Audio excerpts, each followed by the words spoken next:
ذکر حق کے نور سے روشن ہے اس کی صبح و شام، اس کے ہر گوشے میں گونجے حق تعالیٰ کا کلام، یہ ادارہ مجلس تعلیم القرآن جس کا نام۔ اعوذ باللہ من الشیطان الرجیم، بسم اللہ الرحمن الرحیم۔ یا بنی آدم قد انزلنا علیکم لباسا یواری سوآتکم وریشا ولباس التقوی ذالک خیر ذالک من آیات اللہ لعلہم یذکرون۔ یا بنی آدم لا یفتننکم الشیطان کما اخرج ابویکم من الجنة ينزع عنهما لباسهما ليريهما سوآتهما إنه يراكم هو وقبيله من حيث لا ترونهم إنا جعلنا الشياطين أولياء للذين لا يؤمنون وإذا فعلوا فاحشة قالوا وجدنا عليها آباءنا والله أمرنا بها قل إن الله لا يأمر بالفحشاء أتقولون على الله ما لا تعلمون قل أمر ربي بالقسط وأقيموا وجوهكم عند كل مسجد وادعوه مخلصين له الدين كما بدأكم تعودون فريقا هدى وفريقا حق عليهم الضلالة إنهم اتخذوا الشياطين أولياء من دون الله ويحسبون أنهم مهتدون۔ یا بنی آدم خذوا زینتکم عند کل مسجد وکلوا واشربوا ولا تسرفوا انہ لا یحب المسرفین۔ صدق اللہ العظیم۔ آمنت بما انزل ربی۔ یہ قرآن پاک کا 8واں پارہ ہے اور 7ویں نمبر کی صورت شریفہ سورۃ الاعراف کا یہ تیسرا رکوع ہے جو اس وقت پڑھ کر گیا، پڑھ کر سنایا گیا۔ 6 آیات بینات پر مشتمل ہے۔ ان آیتوں کا ترجمہ سماعت فرمائیے۔ کہ میں اے اولاد آدم، ہم نے تمہیں لباس فراہم کیا تاکہ وہ تمہارے قابل شرم حصوں کو چھپائے بھی اور تمہارے لیے زینت بھی۔ اور تقوی کا لباس یہ سب سے بہتر ہے اور اس میں اللہ کی نشانیاں ہیں تاکہ تم غور و فکر کرو۔ اے آدم کی اولاد، شیطان تمہیں کسی آزمائش میں نہ ڈال دے یا تمہیں بہکا نہ دے، جیسے اس نے نکلوا دیا تھا تمہارے ماں باپ کو جنت سے اور اتروا دیے تھے ان سے لباس تاکہ ان پر ظاہر کر دے ان کے جسم کے قابل شرم حصوں۔ اب بے شک وہ یعنی وہ شیطان، وہ اور اس کا قبیلہ، وہ لوگ تمہیں دیکھتے ہیں ایسی جگہ سے جہاں تم انہیں نہیں دیکھ سکتے، اور در حقیقت ہم نے شیاطین کو انہی لوگوں کا دوست بنایا ہے جو ایمان نہیں رکھتے، اور جب وہ کوئی بے حیائی کا کام کرتے ہیں تو کہتے ہیں اس پر ہی ہم نے اپنے باپ دادا کو پایا اور ہمیں اللہ نے ایسا ہی حکم دیا ہے۔ آپ فرمائیے نبی صلی اللہ علیہ وسلم، بے شک اللہ وہ کبھی بے حیائی کو حکم نہیں دیتا۔ کیا تم اللہ پر وہ بات کہتے ہو جو تم جانتے ہی نہیں؟ آپ فرمائیے نبی صلی اللہ علیہ وسلم، میرے رب نے حکم فرمایا ہے انصاف کا، اور یہ قائم رکھو اپنے چہروں کو ہر نماز کے وقت میں اللہ کی طرف، اور پکارو اسے خالص کر کے اپنے دین، اسی کے لیے دین کو۔ جیسے اس نے تمہیں پہلی مرتبہ پیدا کیا ویسے تم دوبارہ پیدا ہوگے۔ پھر ایک گروہ ایسا جسے ہدایت دی گئی اور ایک دوسرا گروہ جس پر گمراہی ثابت ہو گئی۔ در حقیقت وہ انہوں نے شیاطین کو اپنا دوست بنا لیا ہے اللہ کو چھوڑ کر، اور اس کے بعد بھی وہ سمجھ رہے ہیں کہ وہ ہدایت کے راستے پر ہیں۔ اے آدم کی اولاد، ہر نماز کے وقت اپنی زینت یعنی اپنے لباس کو پہن لیا کرو، اپنی زینت کو اختیار کر لیا کرو، اور کھاؤ اور پیو اور فضول خرچی نہ کرنا، کہ بے شک اللہ فضول خرچی کرنے والوں کو پسند نہیں کرتا۔ یہ 6 آیات بینات کا ترجمہ جو اس وقت سورۃ الاعراف کی تیسری رکوع کی آپ کو پڑھ کر سنائی گئی، اس سے پہلے کہ زیر تلاوت آیات بینات پر کچھ باتیں ہوں، میں چونکہ بیچ میں مقدس مہینہ رمضان المبارک کا گزرا ہے، اور اس کے شکرانے میں الحمدللہ پوری امت مسلمہ نے نبی کریم صلی اللہ علیہ وسلم کے سنتوں کے مطابق عید سعید کی خوشیوں میں بھی حصے دار ہوئے ہیں۔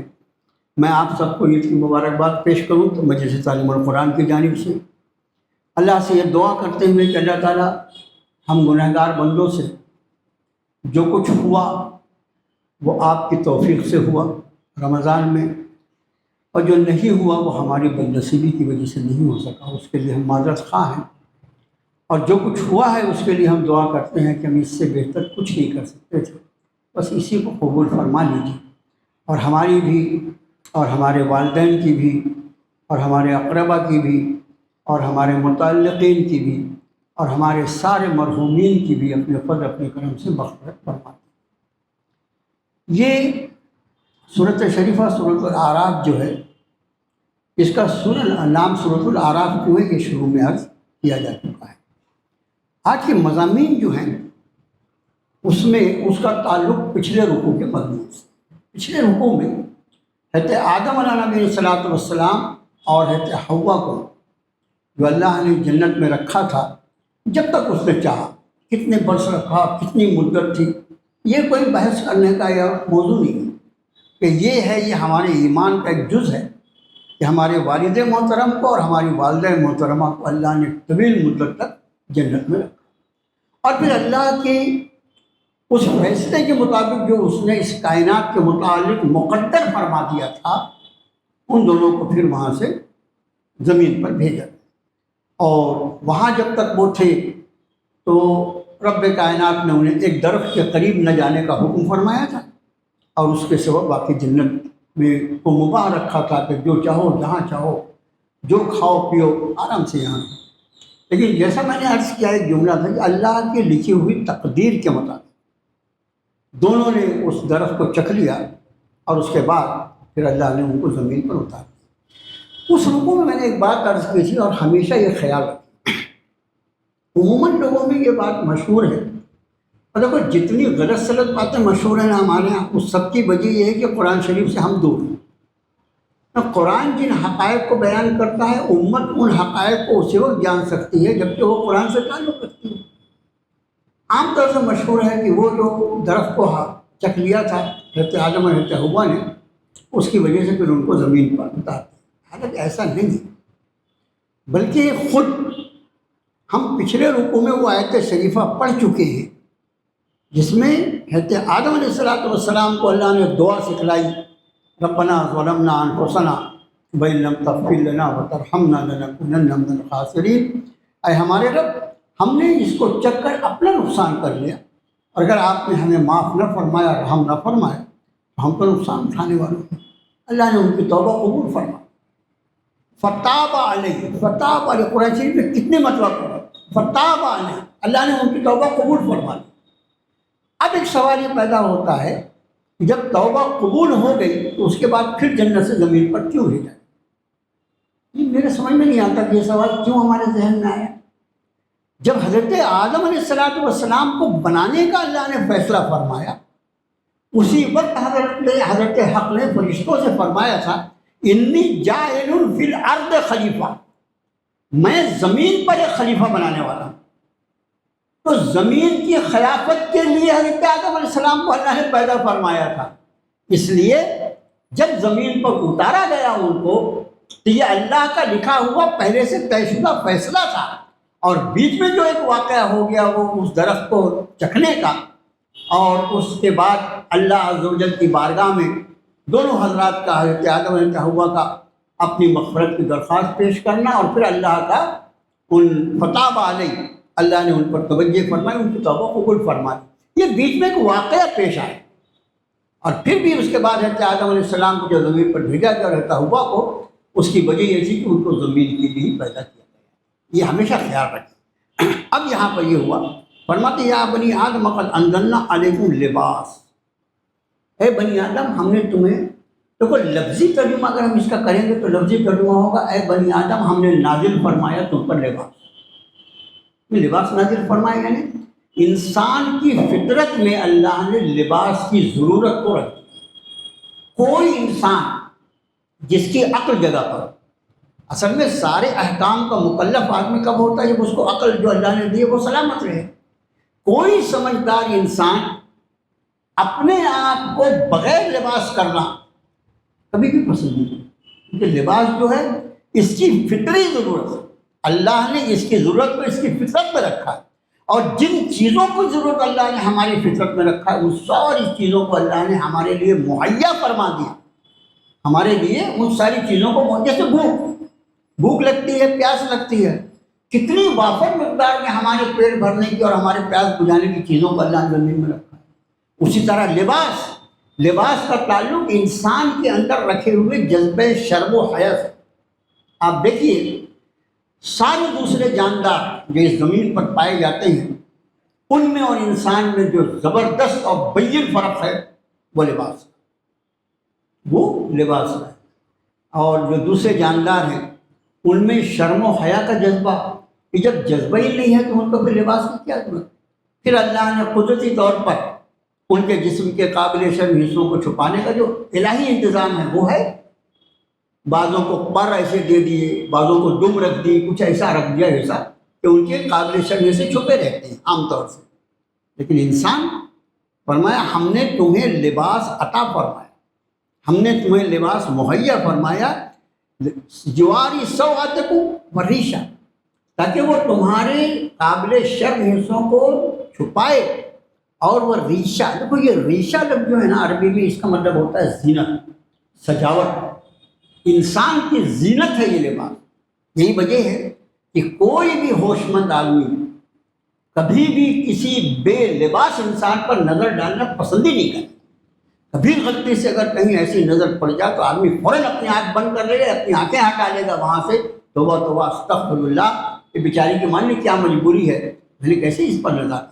یہ انسان کی فطرت کا حصہ ہے، اس لیے رب نے فرمایا کہ قد انزلنا الیکم لباس، ہم نے لباس کو تم پر نازل فرمایا، یعنی ہم نے تمہیں لباس مہیا فرمایا، لباس کی ضرورت تمہاری فطرت میں رکھی اور پھر اس ضرورت کو ہم نے پورا فرمایا۔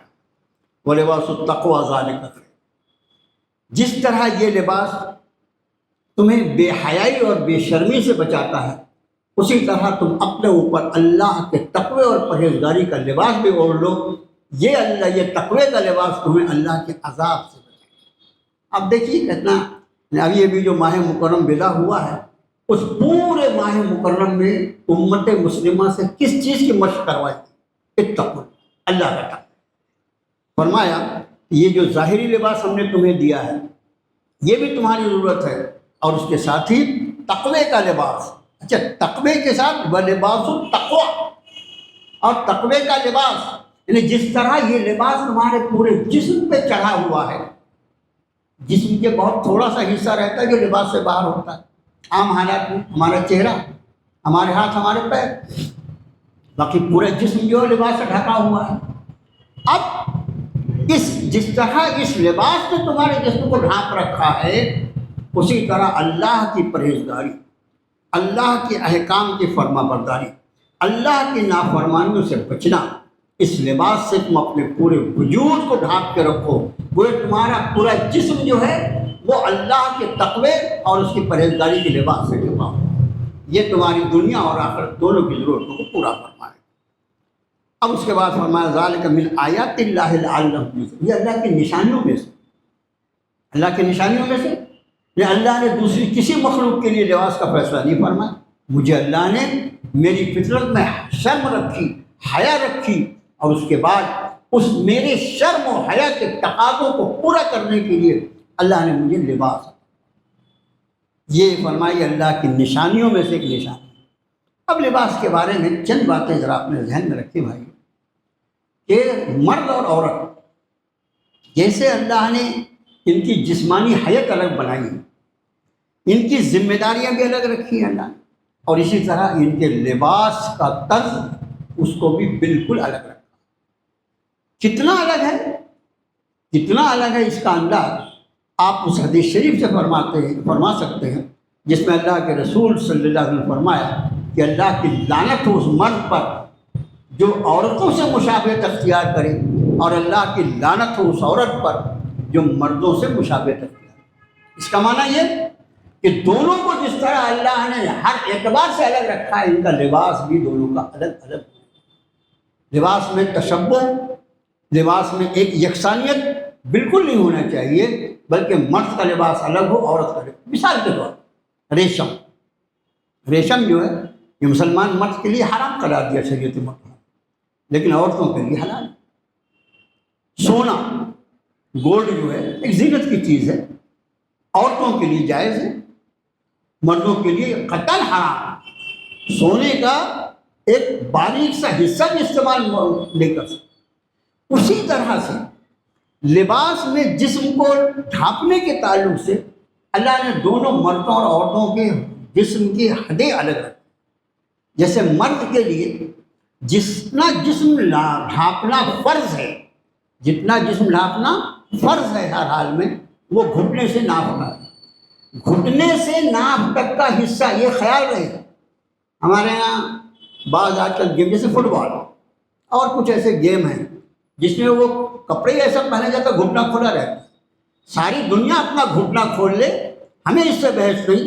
حکم شریعت یہ ہے کہ گھٹنا جو ہے وہ مرد کے لیے اس گھٹنے کو عوام کے سامنے یا غیر انسان کے سامنے کھولنا حرام، ناف کے نیچے سے لے کر گھٹنے تک گھٹنا ڈھکا ہوا ہونا چاہیے، گھٹنا کھولنا حرام غیر کے سامنے، جن کے لیے اجازت۔ اب یہ کوئی بیماری ہو گئی، کوئی زخم ہو گیا، کوئی آپریشن ہے، یہ سب الگ چیزیں بھائی۔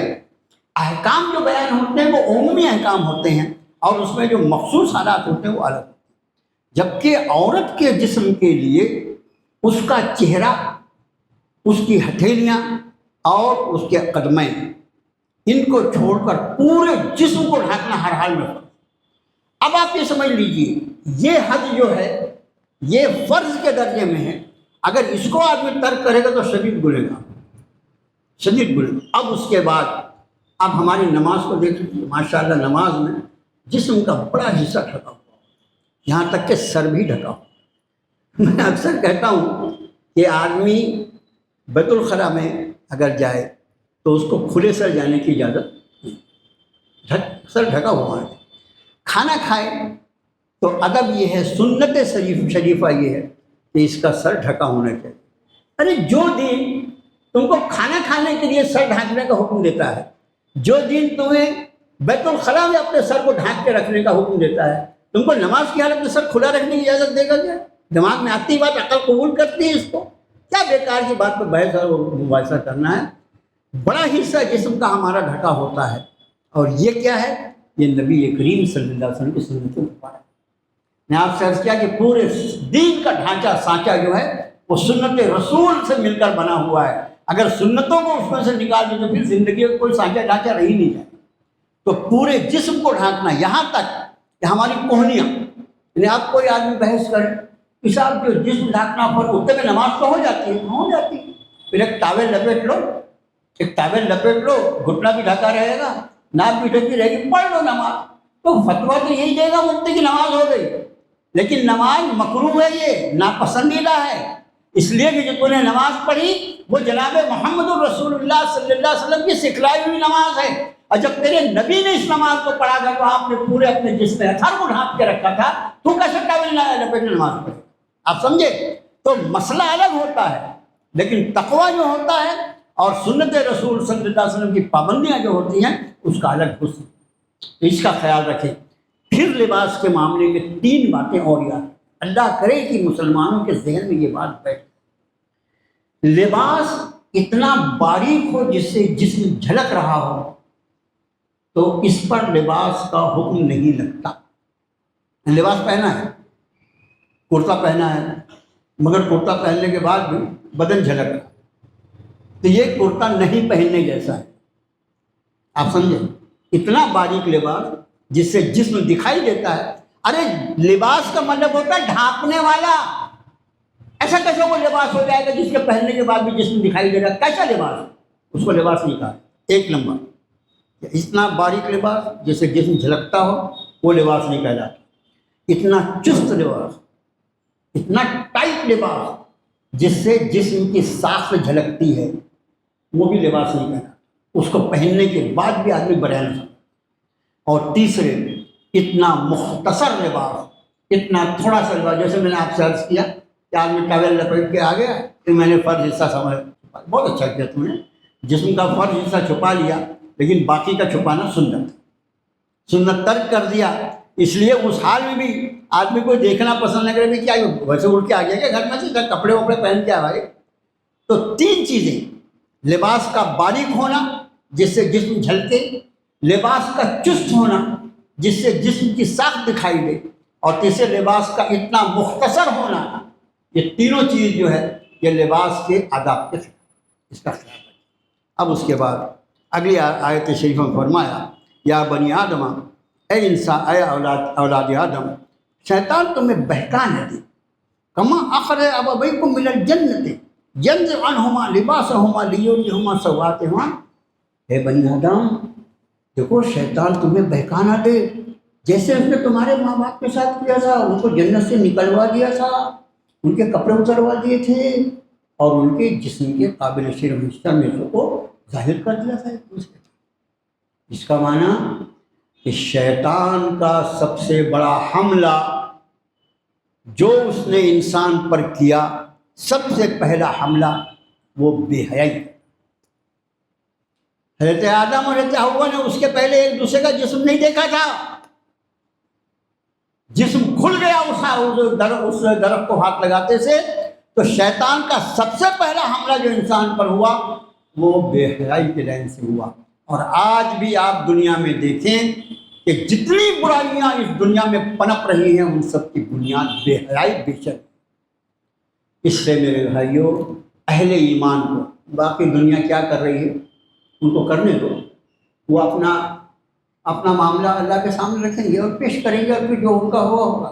ہمیں اللہ نے ایمان کی دولت سے دیا، نوازا ہے، اللہ نے اپنا کلام سے نوازا ہے، اپنے نبی کی ذات سے نوازا ہے۔ ہمارے ذمہ یہ ہے کہ ہم بے حیائی اور بے شرمی کی ہر چھوٹی بڑی شکل، اس سے اپنے آپ کو، اپنے خاندان کو، اپنے بال بچوں کو اور اپنے پورے معاشرے کو بچانے کی کوشش خود سمجھیں۔ اور اس بے حیائی کی ابتدا جو ہوتی ہے وہ بد نگاہی سے ہوتی ہے۔ بد نگاہی، قرآن شریف میں فرمایا اپنے نبی کو، قل للمؤمنین یغضوا من ابصارہم ویحفظوا فروجہم۔ آپ نے نبی صلی اللہ علیہ وسلم ایمان والے مردوں سے کہیے کہ اپنی نگاہوں کو نیچی رکھیں اور اپنے جسم کے قابل شرم حصوں کو چھپا کریں۔ پھر عورتوں سے فرمایا، وَقُلْ لِلْمُؤْمِنَاتِ يَغْضُضْنَ مِنْ أَبْصَارِهِنَّ وَيَحْفَظْنَ فُرُوجَهُنَّ۔ اور مومنہ عورتوں سے بھی یہ فرما دیجیے کہ اپنی نگاہیں نیچی رکھیں اور اپنے جسم کے قابل شرم حصوں کو چھپا کر رکھیں۔ نگاہیں نیچی رکھیں، اس کے بعد رب تعالیٰ حکم فرماتے ہیں کہ اپنے قابل شرم حصوں کو چھپا کر رکھو۔ اس کا معنی ہے کہ یہ بے حیائی کا کام جو شروع ہوگا ان نگاہوں سے۔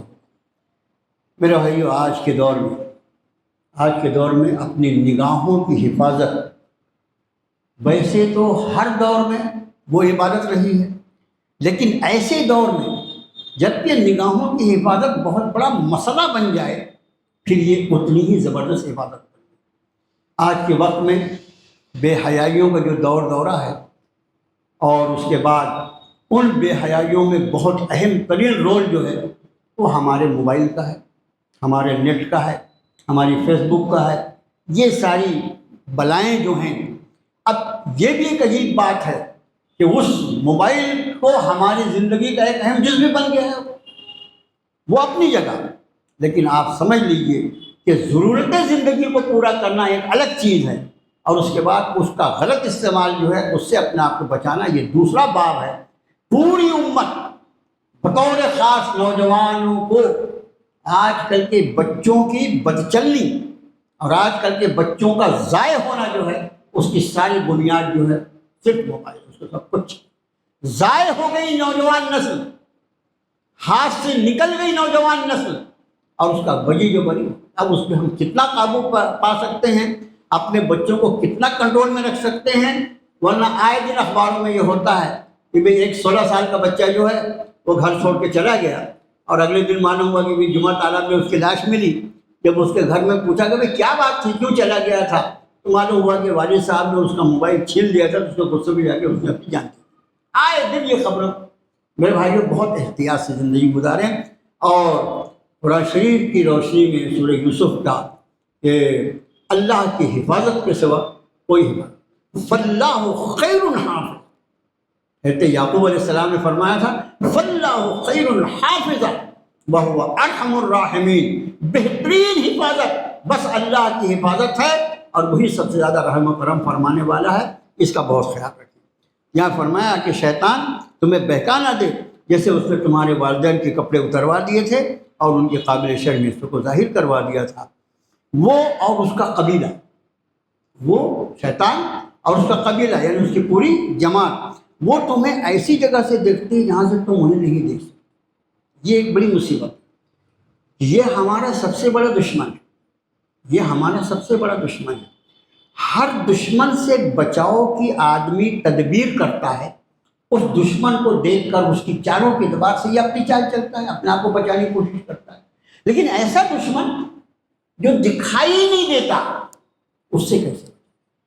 اس سے بچنے کا صرف ایک ہی طریقہ، اما ینزغنک من الشیطان نزغ فاستعذ باللہ، جب تمہیں شیطان کی طرف سے کوئی وسوسہ آئے تو تم اللہ کی ذات عالی کی پناہ مانگو، اس سے میرا وہ اللہ ہی بچا سکتا ہے جو اس کا بھی اسی طرح مالک ہے جس طرح میرا مالک ہے، اور یہ مردود مجھے دکھائی نہیں دیتا، اس سے بچنے کی میرے پاس کوئی تدبیر نہیں ہے سوائے اس کے کہ میں اپنے رب کی پناہ چاہ لوں۔ یہی وجہ ہے کہ آپ دیکھیے قرآن شریف کے پڑھنے کے پہلے بسم اللہ پڑھنا جو وہ تو سنت ہے، لیکن اعوذ باللہ من الشیطان الرجیم قرآن میں اس کا حکم موجود ہے، اذا قرأت القرآن فاستعذ باللہ من الشیطان الرجیم، جب تو قرآن پڑھ تو شیطان مردود کے شر سے اللہ کی پناہ مانگ لیا کر، اللہ کی پناہ میں آ جائے کر، اس لیے کہ شیطان جو ہے اس کا کام تو سارے بھلے کاموں سے روکنا ہے، مگر سب سے زیادہ اس کی محنت جو ہوگی اس بات پر ہوگی کہ وہ تمہیں اللہ کے کلام کے پڑھنے سے روک دے، اس لیے کہ جب تک تم اللہ کے کلام کے حالے میں رہو گے، جب تک تم قرآن مقدس کے حالے میں رہو گے، اس وقت تک اس مردود کی ہمت نہیں اور طاقت نہیں ہے وہ تم پر ہٹ جا سکے۔ اس لیے اس کی پوری کوشش ہوتی ہے کہ سارے نیک کاموں سے ہٹ کر جو سب سے بڑا کام ہے اللہ کی کتاب کی تلاوت اور اس کو سمجھنا، اس پر عمل پیرا ہونا، سب سے زیادہ اس میں وہ رکاوٹ ڈالتا ہے کہ کہیں یہ قرآن کو پڑھ کر میری پکڑ سے نکل جائے۔ اب آگے ارشاد فرمایا کہ وَإِذَا فَعَلُوا، مشرکوں کا طریقہ، وَإِذَا فَعَلُوا فَاحِشَةً قَالُوا وَجَدْنَا عَلَيْهَا آبَاءَنَا وَاللَّهُ أَمَرَنَا۔ یہ لوگ جب کوئی بے حیائی کا کام کرتے ہیں ان کو یہ کیا کر رہے ہو، تو وہ کیا کہتے ہیں، دو بات بولتے ہیں، وَجَدْنَا عَلَيْهَا آبَاءَنَا، ہم نے اپنے باپ دادا کو ایسا ہی کرتا ہوا پایا۔ یہ کیا بے حیائی کا کام کر رہا ہے بھائی؟ ارے یہ انسانیت کے خلاف ہے، تو انسان ہے نا، ایسا کیوں کر رہا ہے؟ تو اس کا پہلا جواب کیا ہے، وجدنا علیہ آباءنا، ہم نے اپنے باپ دادا کو ایسا ہی کرتا پایا، واللہ امرنا بہ، اور اس سے بھی زیادہ خطرناک بات، ہم کو اللہ نے ایسے حکم دیا، فرمایا قل ان اللہ لا یأمر بالفحشاء، بے غیرت اللہ کبھی بھی بے حیائی کا حکم نہیں دیتا۔ یہاں اس آیت کی روشنی میں ایک یعنی تفسیری نقطہ آپ کے سامنے عرض کرے، اس کو ذہن میں رکھیے گا۔ اس وقت یعنی نبی کریم صلی اللہ علیہ وسلم نے جب بعثت ہوئی، وہ اور اس کے پہلے کا تھا، کعبے کے طواف کے بارے میں ان کا ایک مزاج تھا، ایک گھڑا ہوا مسئلہ تھا۔ کچھ مسائل ایسے ہوتے جو کتاب و سنت کے ہوتے، اس پر عمل کرنا ضروری، کچھ مسئلہ گھڑ لیا، ان کا ایک گھڑا ہوا مسئلہ تھا، یہ گھر کس کا ہے؟ اللہ کا۔ اس کا طواف کرنا اور اپنا خود کا کپڑا پہن کے، توبہ توبہ، ارے اپنا کپڑا پہن کے تو اپنے کتنی گناہ بھی کیے نا، یہ گناہ جس کپڑے کو پہن کر کیا ہے اسی کپڑے کو پہن کے اللہ کے گھر کا طواف کرے گا؟ ایسا نہیں کرے، بالکل نہیں کرے۔ پھر کیا کریں؟ پھر وہ آتا تھا جب کعبے کا طواف کرنے کے لیے تو قریش خاندان جو ہے، جو ان کی عزت حاصل تھی، ان میں سے کسی سے کہتا تھا کہ بھائی اپنا کپڑا مجھے ایک دن کے لیے دے دیجیے گا، میں آپ کا کپڑا پہن کے اس گھر کا طواف کروں۔ وہ قریشی جو تھے اس کو اپنی سعادت سمجھتے تھے، وہ اپنا کپڑا دے دے۔ اب اس نے ان کا کپڑا پہنا اور اس کپڑے کو پہن کے طواف کیا، تو یہ تو قریش ہیں، یہ کعبے کے متولی ہیں، اللہ کے بڑے یعنی چنندہ بندے ہیں وغیرہ وغیرہ، اور اس کے بعد وہ کپڑا ان کو واپس کر۔ اب قریش جو ہے یہ قبیلہ ہے، اب سینکڑوں ہزاروں لوگ آئے ہیں طواف کرنے، سب کپڑا مانگیں گے تو کتنا کپڑا رہے گا ان کے پاس؟ اب کچھ ایسے لوگ ہوتے جن کے پاس کپڑا نہیں ملتا قریشیوں سے، وہ کیا کرے؟ طواف تو کرنا ہے، 2-4 دن میں رہ ٹھہر کے واپس بھی جانا ہے۔ اب انہوں نے یہ دیکھا کہ چونکہ مجھے قریشی کا کپڑا ملا نہیں اور میرا اپنا کپڑا پہن کے میں طواف کر نہیں سکتا، تو شیطان نے اس کو یہ پٹی پڑھائی کہ تو ایسا کر، اپنا کپڑا اتار کے ننگی طواف۔ اب اتنا ضرور ہوتا تھا کہ جب ان کو برہنہ طواف کرنا ہوتا تھا تو وہ رات میں کرتے تھے، دن میں نہیں کرتے تھے۔ لیکن یہ بھی ایک یعنی آپ انداز فرمائیں کہ شیطان جب بہکانے پر آتا ہے تو کس درجے میں بہکاتا ہے کہ ان کو اس بات پر اس نے مجبور کر دیا کہ بیت اللہ کا طواف انہوں نے بغیر کپڑے کے کر ڈالا۔ اور جب ان سے پوچھا گیا یہ کیا، ان کا صاحب ہمارے باپ دادا ایسے کرتے آئے ہیں، اور پھر اللہ نے معاذ اللہ ہمیں ایسا حکم فرمایا ہے کہ اپنے گناہ والے کپڑے میں پہن کر اس کو بیت اللہ کا طواف نہیں کرنا، اپنے کپڑے اتار دینا۔ استغفر، رب نے فرمایا قل ان اللہ لا یأمر بالفحشاء، آپ کہیے نبی صلی اللہ علیہ وسلم اللہ کبھی بھی بے حیائی کا حکم نہیں فرماتا۔ اتقولون علی اللہ ما لا تعلمون، اللہ پہ ایسی بات گھڑتے ہو جس کو تم جانتے نہیں ہو۔ اب اس کے بعد قل امر ربی بالقسط، اللہ بے حیائیوں کو حکم نہیں فرماتا بلکہ اللہ نے حکم فرمایا انصاف۔ دیکھو ایک لفظ ہے قسط، قسط ہے انصاف۔ انصاف مانے کیا؟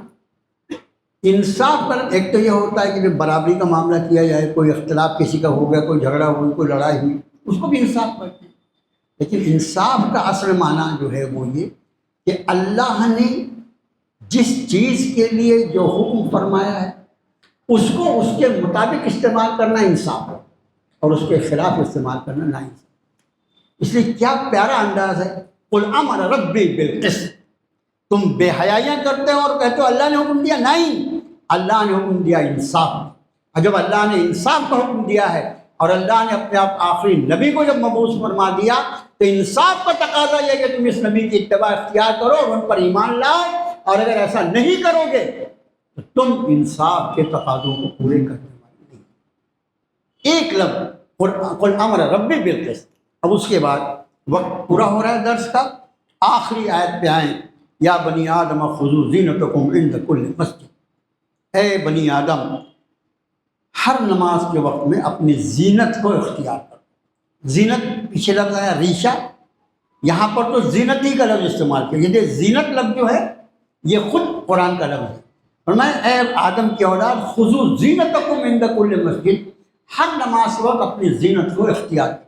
اب زینت سے مراد لباس ہے، اس کا معنی یہ کہ نماز کے علاوہ آدمی اپنے گھر میں ہے، آدمی اپنے گھر میں کون ہے؟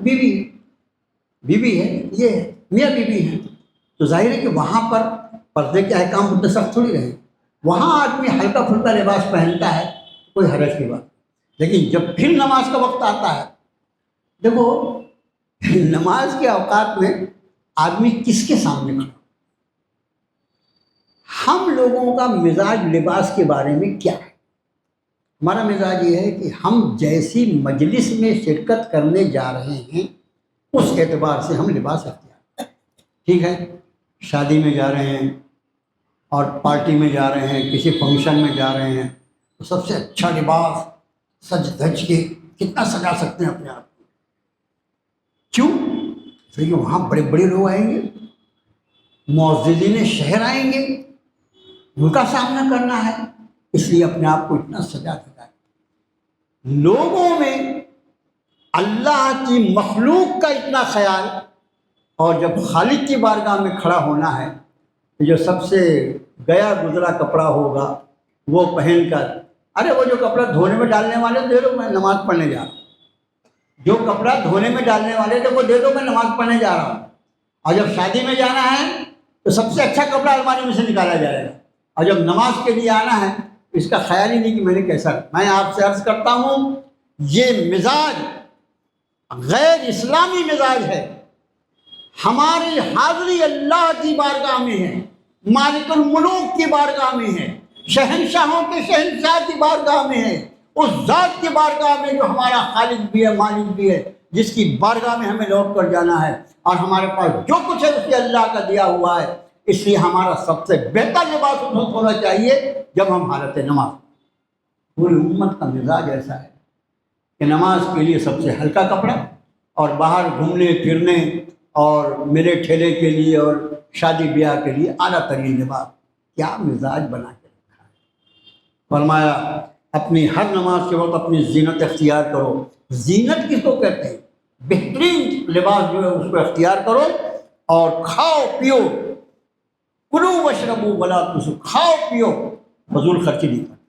کھانا پینا منع نہیں ہے، جتنی اللہ نے ہمیں استطاعت دیا ہے ہمیشہ کھانا پینا جو ہے یہ تو اللہ کی نعمت ہے۔ اللہ نے جتنی استطاعت دیا آدمی اچھے سے اچھا کھائے، مگر اتنا خیال رکھے یہ دیا ہوا اللہ کا ہے، اللہ کا شکرانہ ادا کرے۔ اور دوسری بات، جب اللہ نے ہمیں یہ سب کچھ دیا ہے تو اللہ کے وہ مخلوق الحال بندے جس میں اللہ نے اپنی حکمتوں کی بنیاد پر، اس کی نہ جانے کتنی حکمتیں ہوں گی، جب ان تک یہ چیز نہیں پہنچ سکتی تو ہمیں ان کا بھی ہر حال میں خیال۔ اب آپ دیکھیے عید کی خوشیاں تھیں، لیکن نماز عید کے پہلے امت کے بہت بڑے طبقے پر صدقہ فطر واجب کر دیا اسلام نے۔ اب یہ صدقہ فطر جو ہے اس میں بھی مجھے کیا آپ سے عرض کریں کہ ہر بات میں ایسا لگتا ہے کہ مولانا کو ہر چیز بری لگتی ہے۔ صدقہ فطر جو ہے اس کی کتنی مقدار؟ 2.25 کلو، 2.25 کلو، 2 کلو کیوں، 40 روپے کے حساب سے 80 روپیہ۔ یہ صدقہ فطر جو ہے یہی فدیے کی بھی مقدار ہو، کوئی بھی فدیہ، قسم توڑنے کا فدیہ ہو، نماز کا فدیہ ہو، کسی کا روزہ چھوٹا ہو مجبور آدمی کا، اس کا فدیہ ہو۔ اور جب فدیہ کہا جاتا ہے تو فدیہ کا مطلب ہوتا ہے ایک آدمی کا 2 وقت کا پیٹ بھر کے کھانا، اس کو فدیہ کہتے ہیں، یاد رکھنا۔ فدیہ جب قسم توڑ دیا اور اس میں 10 مسکینوں کو کھانا کھلانا ہے تو 10 مسکینوں کو 2 وقت پیٹ بھر کے کھانا ہے۔ اب میں آپ سے پوچھتا ہوں کہ 80 روپے جو ہم نے صدقہ فطر ادا کیا، اس 80 روپے میں 2 وقت کا کھانا کامٹی کے کسی ہوٹل میں ہوتا ہے؟ ہوتا ہے؟ بھجیے بڑے کھانے پڑیں گے، سمجھے؟ میں نے اپنی طرف 80 روپیہ ادا کرو گے ہو جائے گا، میں نہیں کہتا نہیں ہوتا، لیکن جب ایک آدمی کا 2 وقت کا کھانا ہے تو کم سے کم 200 روپیہ ہونا چاہیے، اس سے کم کی مقدار ہو ہی نہیں سکتی۔ یہ 2 کلو گیہوں کی قیمت جو ہے، جب اس کو گیہوں کی قیمت میں دی جائے تو 2.25 کلو گیہوں، پھر اس کو جو میں دیا جائے تو اس کو کشمش میں دیا جائے، کشمش کی میں اگر صدقہ فطر ادا کیا جائے تو 600 سے 800 روپے کا ہوتا ہے۔ تو اللہ نے اتنا دیا ہے تو ساری بچت صدقہ فطر بھی سمجھ میں آتی ہے کیا؟ اور اللہ کی نافرمانیوں میں خیال نہیں آتا کہ یہاں مجھے کچھ کیا کرنا ہے کیا نہیں کرنا۔ قرآن نے کہا کھاؤ اور پیو ولا تسرفوا، فضول خرچی مت کرو۔ اس کھانے پینے میں غربا، مفلس، ضرورت مند، ان کے حقوق کا خیال رکھو۔ اور اسراف جو کہتے ہیں کسی بھی جائز چیز میں جتنی چیز کی ضرورت ہو اس سے زیادہ اگر استعمال کی جائے تو وہ اسراف، جائز چیزوں میں۔ آپ سمجھے؟ اب میں کیا بولوں؟ آپ کیا یہ جو کھانے کے پہلے اسٹارٹر شروع ہوا کتنی عمر ہے اس کی؟ اسٹارٹر کی عمر کتنی ہے؟ اسٹارٹر کی عمر جو ہے 10 سے 12 سال ہے۔ اس کے پہلے آپ کا شادی کا کھانا وہی ہوتا تھا، لیکن 1 سالن 1 روٹی یا سالن چاول یا بریانی دال، اور کسی کے یہاں اگر زردہ پک گیا تو ارے کیا اعلیٰ درجے کا کھانا ہے۔ لیکن آج اسٹارٹر کے اندر اس میں تکاثر ہے، جس نے کتنا دیا تھا؟ بولے 5، میرے یہاں 7 رہے۔ اپنے گھر میں بھی اسٹارٹر کھاتے ہو گے؟ گھر میں کھاتے کیا اسٹارٹر؟ میں تو نہیں کھاتا. بیکار کی بات. کھاؤ پیو، فضول خرچی مت کرو. اور اس سے بھی زیادہ وہ حرام کاری کہ جب تمہارے جو ٹیبل پہ جب تم بیٹھ کے کھاتے ہو شادیوں میں اور ولیموں میں، اور وہاں پر جب اس کو اٹھایا جاتا ہے پلاسٹک کو، اس کے اوپر سے پولیتھین کو، تو جو کچھ جس سے ایک اچھے خاصے آدمی کا پیٹ بھر سکتا ہے، کم سے کم اتنا کھانا اس کے جا جا کے پھینک دیا جاتا. کسی نے کچھ کھایا تو بھی ٹھیک، نہیں کھایا تو بھی ٹھیک، سب کا سب پلاسٹک میں اٹھایا اور جا کر کوڑے دان میں ڈال دیا. حساب دینا پڑے گا اللہ کے یہاں. یہ اللہ کی نعمت ہے. ولا تسرفوا کا قلب جو ہے، فضول خرچی مت کرو. یہ فضول خرچی ہے جس سے کسی غریب کا پیٹ بھر سکتا تھا. اور اگر وقت ہو اور اگر ضمیر گوارا کرے تو جہاں پر وہ کھانے پھینکے جاتے ہیں وہاں جا کے ان غریبوں کو بھی کبھی دیکھنے کی تکلیف کرو جو اس کوڑے دان میں سے نکال کر اپنا پیٹ بھرتے ہیں، اس میں سے چن چن کے کھاتے ہیں. اسی زمین پر اللہ کے وہ بندے بھی بس رہے ہیں اور تم اپنے کھانے میں سے سینکڑوں آدمی کا پیٹ بھرنے کے برابر کھانا کوڑے دان میں ڈالتے ہو. اور اللہ کی بارگاہ میں حساب سے امت نہیں بچ سکتی. بس درس کا وقت پورا ہوا میرے بھائیوں.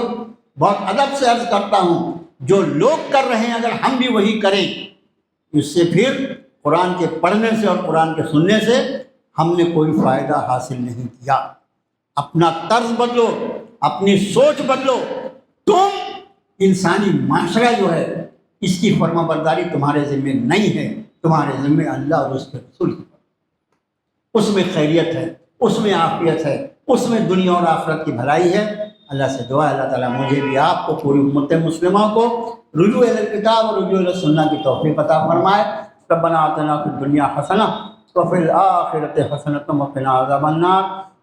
رب اغفر وارحم وانت خیر الراحمین. الہ العالمین ہماری خطاؤں کو معاف فرما دے، ہمارے قصوروں سے درگزر فرما دے. الہ العالمین آپ کی رضا پہ چلنا ہمارے لیے آسان فرما دیجیے. اللہ نبی کریم صلی اللہ علیہ وسلم کی سنتوں کی پابندی اس پورے امت مسلمہ کے لیے جو ضروری ہے، اللہ امت کو اس طرف رخ کر لینے کی توفیق عطا فرما دی. اللہ آپ کی نافرمانی کر کے، آپ کے نبی کی نافرمانی کر کے ہم نے اپنی تباہی اور بربادی کو دعوت دے دی ہے.